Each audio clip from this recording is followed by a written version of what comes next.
हमारे इस YouTube channel के सेगमेंट फास्ट न्यूज में आप तमाम का इस्तकबाल है। इस वीडियो में आप देख सकते हैं कमेंटों में बहुत ज्यादा खबरें। तो आइए शुरू करते हैं वीडियो को और देखते हैं आज की ताजा तरीन खबरें।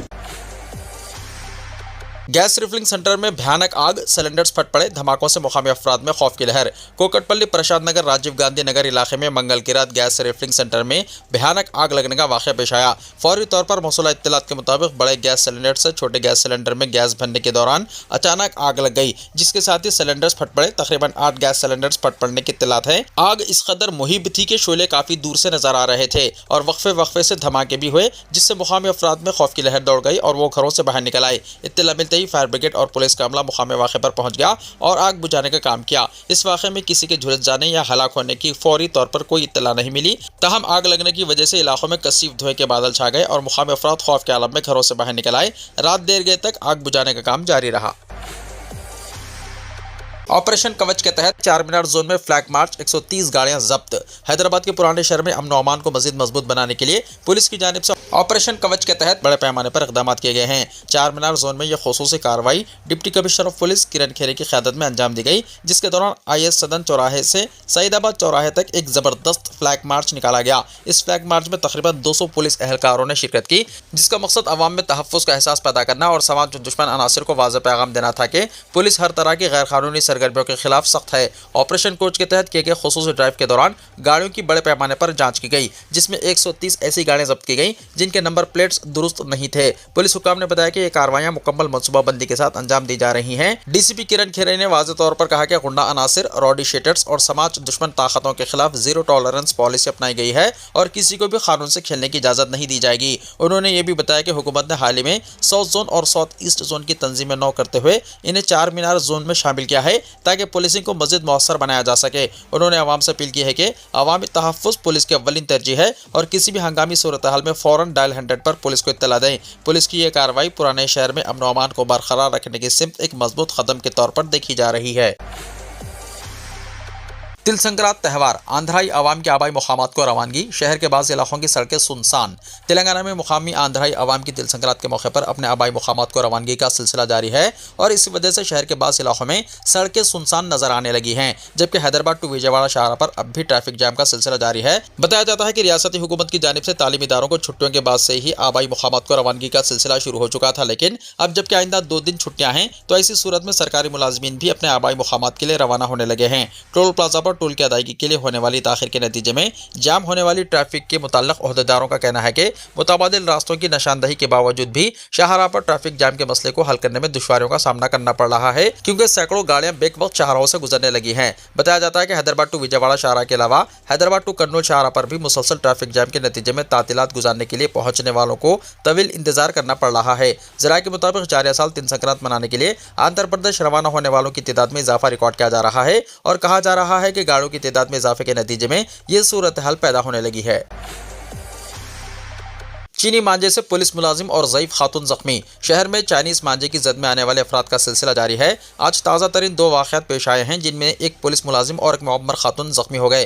तफसीलात के मुताबिक नल्लाकुंडा पुलिस स्टेशन से वाबस्ता assistant sub inspector Nagaraju Chinese मांझे से जख्मी हो गए। ये वाक़या उस वक्त पेश आया जब वो उप्पल में अपने घर से नुमाइश को ड्यूटी के लिए निकल रहे थे। उप्पल पुलिस स्टेशन हुदूद में जुनूबी स्वरूप नगर के करीब शाम के वक्त मांझा ASI के गले से उलझ गया, जिससे वो शदीद जख्मी हो गए, जिसे फौरी तौर पर LB नगर के एक प्राइवेट दवाखाना मुंतकिल किया गया, जहां इनका इलाज जारी है। इसी किस्म का एक वाकया मीरपेट पुलिस स्टेशन हुदूद में पेश आया, जहां अलमाजगोड़ा मेन रोड से गुजर रही एक 70 साल मुअम्मर खातून का पैर अचानक चाइनीज मांझे में उलझ गया, जिसके सबब वो शदीद जख्मी हो गई। मुकामी अफराद ने फौरी तौर पर जख्मी खातून को करीबी प्राइवेट दवाखाना मुंतकिल किया, जहां इसका इलाज जारी है। पुलिस की जानिब से मुसलसल चौकसी के बावजूद वाकयात में इजाफा बाइस तशवीश है।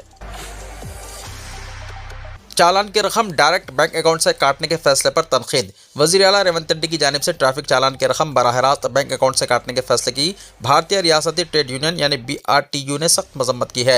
BRTU के नायब सदर नागेश कुमार ने तनकीद करते हुए कहा कि गाड़ियों के रजिस्ट्रेशन के अमल में बैंक अकाउंट को लाजमी तौर पर जोड़ने से मुताल्लिक रेवंत रेड्डी के बयानात जमहूरी इक़्तिदार और शख्सी आज़ादी के खिलाफ हैं। उन्होंने कहा कि जिस हुकूमत को इंतजामी इस्लाहात लानी चाहिए वो अवाम से मज़ीद वसूली की बात कर रही है, जो निहायत अफसोसनाक है। इनके मुताबिक ये फैसले हुकूमत के ज़वाल की इब्तिदा हैं और ख़ास तौर पर मुतवस्सित तबक़े और गरीब ख़ानदानों को मज़ीद परेशान परेशान करने की कोशिश मालूम होते हैं। नागेश कुमार ने सख्त लहजे में सवाल किया कि क्या कानून अमीरों के लिए एक और गरीबों के लिए दूसरा है? क्या गरीब पहले भी गरीब थे और आज भी गरीब ही नहीं है? उन्होंने मुतालबा किया कि अगर हुकूमत वाकई जवाबदेही चाहती है तो चीफ मिनिस्टर और वज़रा के बैंक अकाउंट्स भी आवाम के सामने रखे जाएं। उन्होंने सवाल उठाया कि अगर हुकूमत अपने वायदे पूरे ना करे, सड़कें ना बनाए, पार्किंग सहूलतें फराहम ना करे, ज़ेब्रा क्रॉसिंग ना हो और ट्रैफिक पुलिस फोटोग्राफी के सिवा कोई काम ना करे तो क्या ऐसी सूरत में आवाम को जुर्माना भरकर हुकूमत के अकाउंट से पैसे निकालने चाहिए?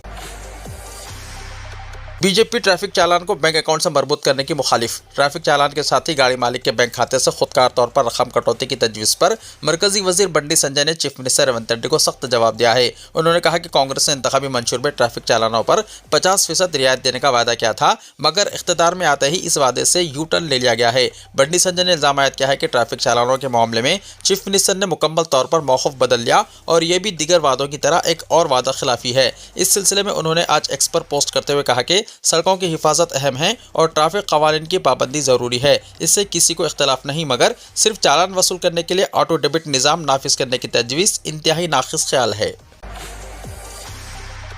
ट्रैफिक चालानात ऑटो डेबिट करने की तजवीज़ गैर दस्तूरी, श्रवण ने कहा। BRS MLC दासू जो श्रवण ने चीफ मिनिस्टर रेवंत रेड्डी पर बरहमी का इजहार किया है।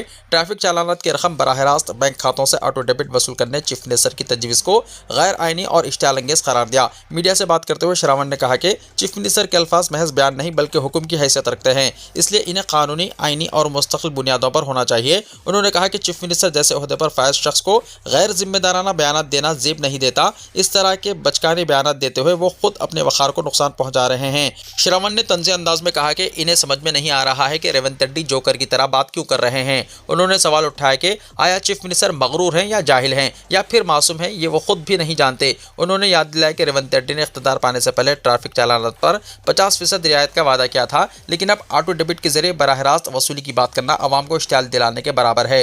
उन्होंने इल्जाम लगाया कि इस फैसले से बदउनवानी और अवाम के इस्तेहसाल का दरवाज़ा खुल जाएगा। श्रवण ने मुतालबा किया है कि हुकूमत ऐसे फैसले अवाम पर ज़बरदस्ती थोपने से पहले दस्तूरी तकाज़ों, अवामी मफाद और कानूनी पहलुओं को मद्देनजर रखे। संक्रांति त्यौहार, तेलंगाना और आंध्र प्रदेश में चिकन और मटन की कीमतों में इजाफा। संक्रांति त्यौहार के मौके पर तेलंगाना और आंध्र प्रदेश में गोश्त की कीमतें आसमान छूने लगी हैं। त्यौहार की मांग और पैदावार में कमी की वजह से चिकन और मटन की कीमतों में अचानक 100 रुपये से ज़ायद का इजाफा रिकॉर्ड किया गया है। गुज़िश्ता महीने चिकन 230 रुपये से 240 रुपये किलो दस्तयाब था, अब इसकी कीमत 330 रुपये से 340 रुपये तक पहुँच गई है। हैदराबाद, विजयवाड़ा और वारंगल जैसे शहरों में बगैर खाल वाले यानी स्किनलेस चिकन की कीमत 340 रुपये फी किलो हो गई है। मटन की कीमतों में भी गैर मामूली इजाफा हुआ है, जहाँ हड्डी वाला मटन 1050 रुपये और बगैर हड्डी वाला मटन 1250 रुपये फी किलो फरोख्त हो रहा है, जबकि आम दिनों में ये 800 रुपये फी किलो दस्तयाब होता था। सबसे ज्यादा इजाफा देसी मुर्ग की कीमतों में देखा गया है, जो देहातों में 2500 रुपये तक फरोख्त हो रहा है। कीमतों में भारी इजाफे के बावजूद गोश्त खोरों के जोश व खरोश में कोई कमी नहीं आई है और त्यौहार की मुनासिबत से दुकानों पर भारी हुजूम देखा जा रहा है। हेल्थ डिपार्टमेंट में अनकरीब 10,000 जायदादों पर तकर्रुरात, दामोदर राज नरसिम्हा ने कहा। रियासती वजीर सेहत दामोदर राज नरसिम्हा ने कहा है कि कांग्रेस के 2 साल दौरे हुकूमत के दौरान महकमा सेहत ने 10,000 मखलूआ जायदादों पर तकर्रुरात किए गए। आइंदा चंद दिनों में मजीद 10,000 जायदादों पर तकर्रुरात करने की हिकमत अमली तैयार की जा रही है। कल कोठी मेडिकल कॉलेज के अहाते में मुनक्किदा एक तकरीब में 1257 लैब टेक्नीशियंस ग्रेड 2 के तकर्रुरात नामे मुंतखबा उम्मीदवारों में हवाले किए गए। इस मौके पर खिताब करते हुए दामोदर राज नरसिम्हा ने कहा है कि कांग्रेस हुकूमत तालीम और सेहत के शोबों पर खुसूसी तवज्जो दे रही है, जिसके लिए तमाम मखलूआ जायदादों पर तकर्रुरात किए जा रहे हैं। किसी भी मर्ज की तशखीस में लैब टेक्नीशियन का अहम रोल होता है। उन्होंने कहा कि शहर हैदराबाद में 145 पॉलिक क्लिनिक कायम किए जाएंगे। हर 35 से 40 किलोमीटर के दरमियान एक ट्रॉमा क्लिनिक भी कायम किया जाएगा। बादअज़ां रियासती वजीर सेहत ने सनत नगर में ज़ेर तामीर टिम्स हॉस्पिटल का मुआयना किया। इस मौके पर मीडिया से बातचीत करते हुए उन्होंने कहा कि आइंदा उगादी तक यह हॉस्पिटल आवाम के लिए दस्तयाब हो जाएगा।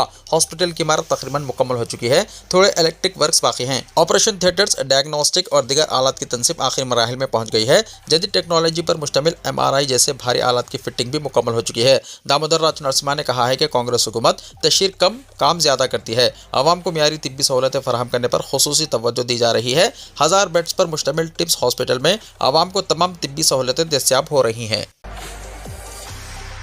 संक्रांति के मौके पर सिकंदराबाद में 7वां बैनुल-अक़वामी काइट और स्वेट फेस्टिवल का शानदार आगाज। संक्रांति त्यौहार के मौके पर महकमा सयाहत और महकमा सकाफत के ज़ेर एहतिमाम सिकंदराबाद के परेड ग्राउंड में मुनक़्क़दा 7वां बैनुल-अक़वामी काइट और स्वेट फेस्टिवल शानदार अंदाज में शुरू हो गया। इस फेस्टिवल का इफ्तिताह वज़ीर सयाहत जे कृष्णा राव ने किया। ये फेस्टिवल आज से 15 जनवरी तक जारी रहेगा। स्वेट फेस्टिवल के हिस्से के तौर पर कौमी और बैनुल-अक़वामी मिठाइयों और तेलंगाना की रिवायती पकवानों पर मुश्तमिल 60 स्टॉल्स लगाए गए हैं, जबकि 120 हैंडलूम और हैंडीक्राफ्ट्स स्टॉल भी आवाम की तवज्जो का मरकज बने हुए हैं। काइट फेस्टिवल में 19 ममालिक से ताल्लुक़ रखने वाले 40 बैनुल-अक़वामी काइट फायर्स और 15 रियासतों से 55 मुल्की काइट क्लबों के अरकान शरीक हो रहे हैं, जिन्होंने आसमान को रंग बिरंगी पतंगों से सजा दिया है। कार मैकेनिक एसी की मुफ्त training. Community institute of technology के ज़ेर एहतिमाम बस्ती नबी करीम कॉलोनी मुत्तसिल ईदगाह मीर आलम में car mechanic, car electrician, refrigeration, air condition की मुफ्त ट्रेनिंग दी जा रही है। 7th क्लास कामयाब या फेल स्टूडेंट्स के अलावा हाफिज़ कुरान और दीगर तलबा भी इस्तेफादा कर सकते हैं। मुस्तहिक़ तलबा के लिए दोपहर के खाने का मुफ्त इंतजाम रहेगा। ट्रेनिंग की तकमील पर रोजगार की रहनुमाई भी की जाएगी। मज़ीद तफसीलात के लिए सुबह 9 बजे से शाम 5 बजे तक डायरेक्ट या फ़ोन नंबर 8977507996 या 9849200960 पर रब्त पैदा किया जा सकता है। फिल्म देखने के दौरान हार्ट अटैक से एक शख्स फौत। हैदराबाद की थिएटर में वाक़या। शहर के लालाकोट पल्ली के अर्जुन थिएटर में फिल्म देखने के दौरान पीर के दिन एक अफसोसनाक वाक़या पेश आया, जहां मेगा स्टार चिरंजीवी की फिल्म देखते हुए एक शख्स अचानक फौत हो गया। यह वाक़या उस वक्त पेश आया जब थिएटर में फिल्म की नुमाइश जारी थी, जिससे वहां मौजूद अफराद में तशवीश की लहर दौड़ गई। इत्तलात के मुताबिक फिल्म देखते हुए एक शख्स को दिल का दौरा पड़ा, जिसके नतीजे में वो मौके पर ही फौत हो गया। वाक़े की इत्तला मिलते ही पुलिस मौके पर पहुंची और हालात का जायजा लिया। मतूफ़ी की शनाख्त आनंद कुमार के तौर पर हुई है, जो रिटायर्ड असिस्टेंट सब इंस्पेक्टर बताए गए हैं। उन्होंने 12वीं बटालियन में खिदमत अंजाम दी और वजीफे पर सबकदोश हो चुके थे। वो 11:30 बजे के शो के लिए फिल्म देखने थिएटर आए थे। DELED के रिजल्ट्स जारी। डिप्लोमा इन एलिमेंट्री एजुकेशन यानी DELED साल अव्वल एग्जाम्स के नताइज का ऐलान कर दिया गया है, जो दिसंबर 2025 को मुनक्किद हुए थे। डायरेक्टर सरकारी एग्जाम्स ने मंगल को जारी करदा एक प्रेस नोट के जरिए उम्मीदवारों से कहा कि वो वेबसाइट www.bsc.telangana.gov.in पर रोल नंबर और तारीख़ पैदाइश दर्ज करते हुए वेब मेमोज डाउनलोड कर सकते हैं। निशानात की दोबारा गिनती के लिए 23 जनवरी तक दरख्वास्तें दाखिल की जा सकती हैं। आतिशदगी के मुतासरीन के लिए नए मकानात। वज़ीर आला नायडू का ऐलान। आंध्र प्रदेश के वज़ीर आला एन चंद्रबाबू नायडू ने ज़िले काकीनाडा के गांव सारीलंका पल्ली में पेश आने वाले अफसोसनाक आतिशदगी के वाक़े पर गहरे दुख का इजहार करते हुए हुक्काम को मुतासरीन की हर मुमकिन मदद करने की हिदायत दी है। संक्रांति के त्यौहार के मौके पर पेश आने वाले इस वाक़े पर मंगल को वज़रा और आला हुक्काम के साथ जायज़ा इजलास मुनक़्क़िद करते हुए वज़ीर आला ने हुक्म दिया है कि जिन खानदानों के मकान तबाह हो गए हैं, इन्हें फौरी तौर पर नए मकान मंजूर किए जाएँ। हुक्काम ने वज़ीर आला को मुतल्ला किया है कि फौरी इमदाद के तौर पर हर मुतासरा खानदान को 25,000 रुपये नक़द रकम फराहम किए जा रहे हैं। चंद्रबाबू नायडू ने मजीद हिदायत दी है कि जब तक नए मकान तामीर नहीं हो जाते, मुतासरीन की रिहाइश और दीगर ज़रूरियात का पूरा ख्याल रखा जाए। इसके अलावा उन्होंने इस वाक़े में तलफ दस्तावेज़ात, आधार कार्ड और दीगर कागजात दोबारा जारी करने के लिए खुसूसी कैंप लगाने के अहकाम भी जारी किए। उन्होंने वज़रा और ज़िला इंतज़ामिया को हिदायत दी है कि वो इमदादी कामों की खुद निगरानी करें। जिस वक्त ये आग लगी, गाँव के कई लोग संक्रांति के त्यौहार की खरीदारी के लिए करीबी शहर तूनी गए हुए थे। खुशकिस्मती से गाँव में मौजूद लोग आग भड़कते ही बर वक्त अलर्ट हो गए, जिसकी वजह से कोई जानी नुकसान नहीं हुआ। तहम आग की शिद्दत इतनी ज़्यादा थी कि लोग अपनी जानें बचाने के लिए दूर भागने पर मजबूर हो गए और अपनी आंखों के सामने अपने घरों को जलते हुए देखते रहे। वाज़ेह है कि सारेलिंका गांव में भयानक आग लग गई थी। इस वाक़े में 38 घर जलकर खाकिस्तान हो गए थे और 120 अफराद बेघर हो गए थे। इस वाक़े के बाद 120 से ज़्यादा अफराद खुले आसमान तले ज़िंदगी गुजारने पर मजबूर हो गए थे। एहतजाज जारी रखो, सरकारी इदारों पर कब्जा कर लो। ईरान एहतजाज पर ट्रंप का रद्दमल। ईरान में जारी एहतजाज पर अमेरिकी सदर डोनाल्ड ट्रंप ने एक बार फिर रद्दमल जाहिर किया है। उन्होंने ईरानी मुजाहिरीन से एहतजाज जारी रखने और सरकारी इदारों पर कब्जा करने की अपील की है। उन्होंने कहा कि जिद्दोजहद करने वालों को मदद फराहम की जाएगी और इस हवाले से उन्होंने अपने social media platform truth social पर एक पोस्ट शेयर किया है। ट्रंप ने ट्रुथ सोशल पर लिखा, ईरान के मुहिब्बे वतनों, एहतजाज जारी रखो, अपने सरकारी इदारों पर कब्जा करो, कातिलों और हमलावरों के नाम दर्ज करो, इन्हें भारी कीमत चुकानी पड़ेगी। जब तक मुजाहिरीन के कत्ल बंद नहीं होते, मैंने ईरानी हुक्काम के साथ तमाम मुलाकातें मनसूख कर दी हैं। मुजाहिरीन को मदद फराहम की जाएगी। दूसरी जानिब ईरान में जारी एहतजाज के दौरान अब तक तकरीबन 2000 अफराद के हलाक होने की इत्तलात मुख्तलिफ रिपोर्ट्स में सामने आई है। हुकूमत मुखालिफ मीडिया का कहना है कि ये तादाद इससे भी ज़्यादा हो सकती है। इधर अक़वाम मुत्तहिदा ने भी ईरान में तशद्दुद पर शदीद तशवीश का इज़हार किया है। इन हालात में ट्रंप की जानिब से एहतजाज जारी रखने की अपील को अहम करार दिया जा रहा है। वीडियो को लाइक शेयर कीजिए और हमारे इस YouTube चैनल को सब्सक्राइब करते हुए इसके बेल आइकॉन को भी प्रेस कर लीजिए, ताकि ऐसी ही ताज़ा तरीन खबरें आइंदा भी आपको मिलती रहें।